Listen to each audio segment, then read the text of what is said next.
Peggy 18. Why did we choose this life? Why did we become superheroes? We dedicate our lives to fighting crime for one reason: to make $1 billion on a superhero franchise. Superheroes and video games, there's a lot of stuff to take the piss out of. Yeah. There just is.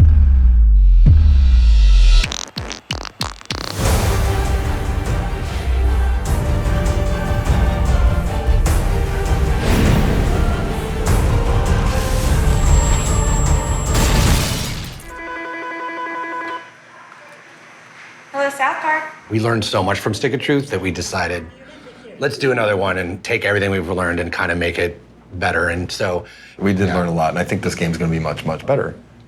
And now it's gonna be worse, because I just said that. You just said that. So there's Stick of Truth, and this literally happens like the next day in town. Your superpowers are no match for me! Everybody switch games, we're playing superheroes now! And you're still that same character. You're still that kid that did all that stuff with the stick. This dork? Like, wearing a little crown? And now something new is happening in town. And so even though you've really risen to prominence in the Stick of Truth game, they're all like, well, you can't play this with us. You're nobody again. Does this look like a superhero to you? It just seems like a perfect RPG thing of like, you're this big, powerful person, and now you're nothing, and you've got to work your way back. Matt and Trey are both gamers. They've really invested a lot of time and effort into this project and working closely with Jason and his team to make sure that they nail this process perfectly. Even as we're first starting to figure out the first ideas of what it could be, we brought everyone from Ubisoft down and had them in those meetings. We have this big fight where the kids split up, and that's basically backstory. How come I have to have the Netflix series? I want a movie too. Do I get my own movie? Not everyone gets their own movie. Maybe we'll just go and do our own franchise. Yeah. Yeah! Oh, you want Civil War? Is that what you want? Yeah, dude, it's Civil War. F you. F you, get out of my house. Oh, it'd be so cool for them to be in a fight on opposite sides. Mom, Kenny hit me right in the face. Our goal, what we said from the beginning was, we still want that feeling that everyone had of, putting their underwear on the outside of their pants and running around with a cape and being like, I'm gonna save the town. But then we're just rehashing the same old material. There's nothing wrong with doing the exact same movie to start a franchise. How's it going, bro? My name. I started going back and watching PewDiePie play Stick of Truth. This game is really detailed. You gotta appreciate it for that, man. And it was just the best material I could have, because it was like I was watching an audience member play it and what they were thinking about it. They're all kind of similar, the attacks or whatever. And going, well, this part's lame. And I'm like, okay, that part's lame. And like, it was just great to have that as a resource. Dude, what the f? Who let this ordinary citizen into the Coon lair? There are RPG elements. You can level up your character. There are certain powers that you can equip to your character. Speedster, yes, like the Flash or Quicksilver. I like it. You have a team of buddies that join you in all of your combat, and they all have their unique personalities and powers as well. It is an outrageous tactical RPG Bringing the thunder! in a superhero suit. This time, it's serious. Game development is different from the way that Matt and Trey run the show. We are very familiar with their process over there. They do a 6-day sort of turnaround from nothing to making an actual episode for the show. And we do have to elongate that a little bit for our game development process. One of the challenges that we knew we'd face is that Trey wants to try stuff and change stuff, and we need to be as fast as the show, or at least try to get somewhere close. So the process begins, it comes out of the writer's room. We start with a script. Trey will give us a draft, and the majority of the artwork and design work that's going into this game is designed by our department.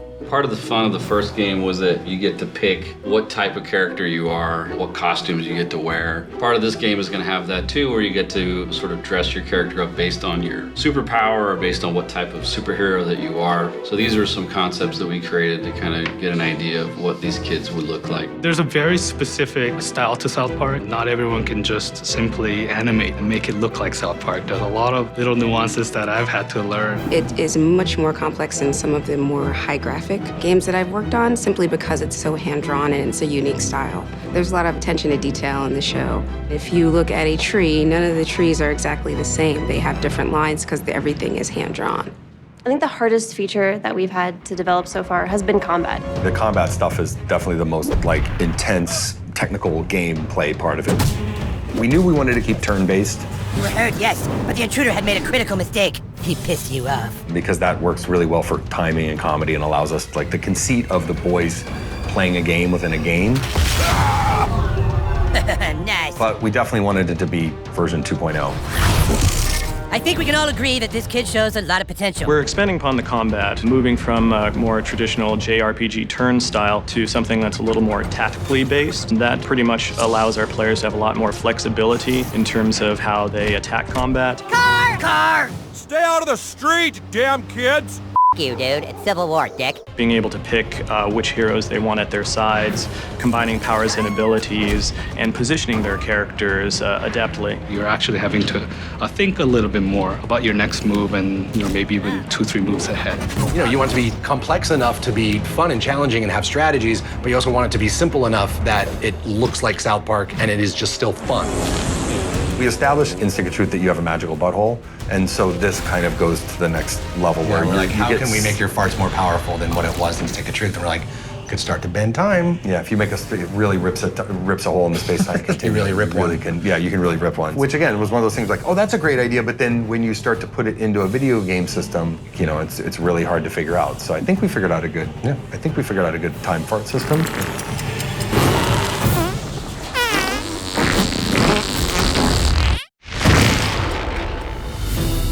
A game is such a different animal than a TV show or a movie or anything. I don't want just a movie where I press X a lot. What I'm psyched about with Fractured is that I just like the fact that there's like something that we are doing that we couldn't do in a show. And there's a way to experience the town and jokes in a way that you couldn't do in the show. There are going to be those moments where you're going to look at it and go, oh my God, that was really cool. We're really excited. We're excited to tell this particular story. Coon Fritz, go! South Park, the fractured butthole. It was originally called the Butthole of Time. Yeah. They ran it past the whatever, and they said you can't put butthole. The retailers won't put butthole. The retailers won't put it there on a shelf. So I just sat there at my desk for hours. How do I get past butthole, this? butthole, butthole, butthole, butthole. It was actually one of my proudest moments.